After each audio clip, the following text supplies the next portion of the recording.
Hi, this is Daniel Lanois, and I'm answering a question from Rob Stevenson from Ottawa, Canada. Rob asks, have you ever made a sound sculpture or thought about making one? I have thought about sound sculptures. I've thought about having trees be sound sources. Can simply be speakers and trees. I've thought about mobile sound, people walking around with a blaster and you transmit sound to them. In fact, we're trying this on the weekend. I'm having a little wing ding at my place, and we're going to have speaker people walking around the property. They wear a singer's pack. We transmit sound to the pack, and the pack hits a blaster. And wherever those people walk is where sound lives. So I suppose that's a sculpture of sorts made of people and mobility. But I have thought about installation, sound installation.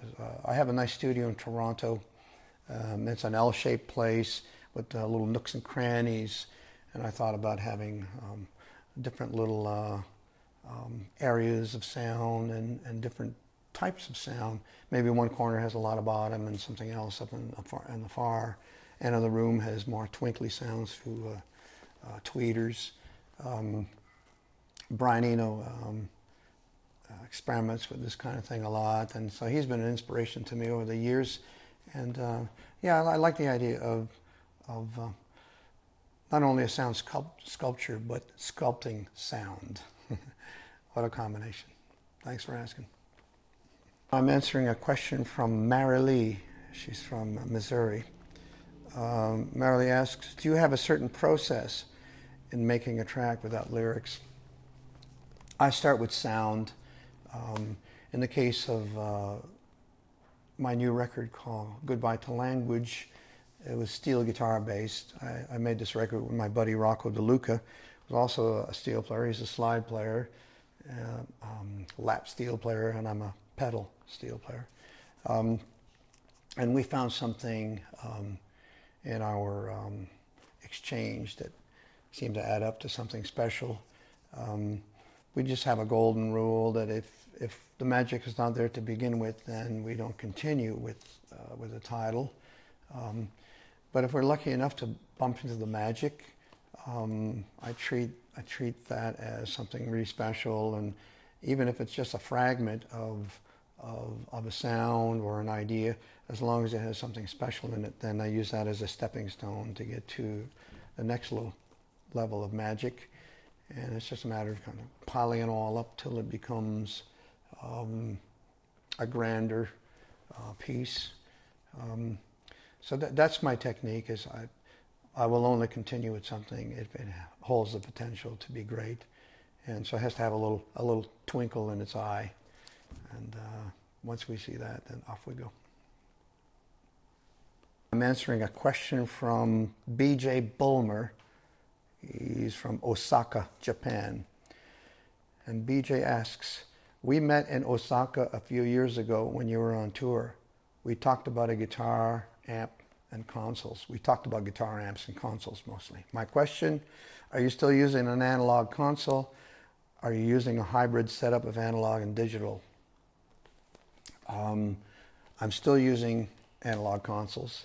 In fact, if you turn around there, Martha will show this is my Neve 8068 that I've had since the 80s. It was built in the 70s, so I still have that.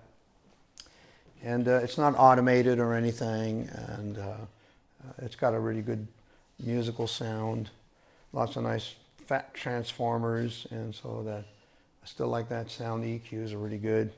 This is another Neve here. It's called the BCM10. Sometimes we use this for mixing, other times for mic preamps. And then I have another BCM10 set up here. Let me move the lamp here so you can This is actually the little station that I use to mix my new record, Goodbye to Language.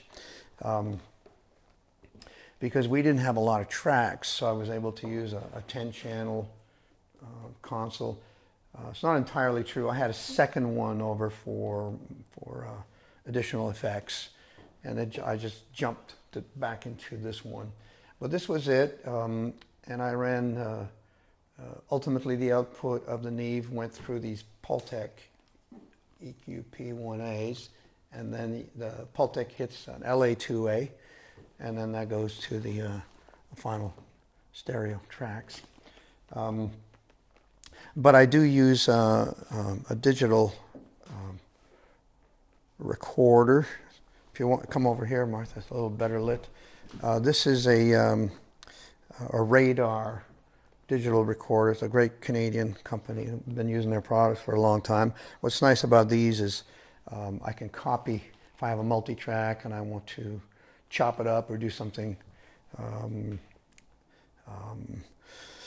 If I'm in fear of damaging my multi-track, I make a copy of it. That way I'm free to modify it any way that I want. So we used combination of digital and analog, and that's a nice way to do it. To make a copy of a multi-track used to take me a long time because I'd have to wheel in another machine, and it might take an hour or two. But now just push a one button and we get a nice copy of a multi-track, which allows us to move a little bit faster with our work. So I hope that answers your question there, buddy, and thanks a lot.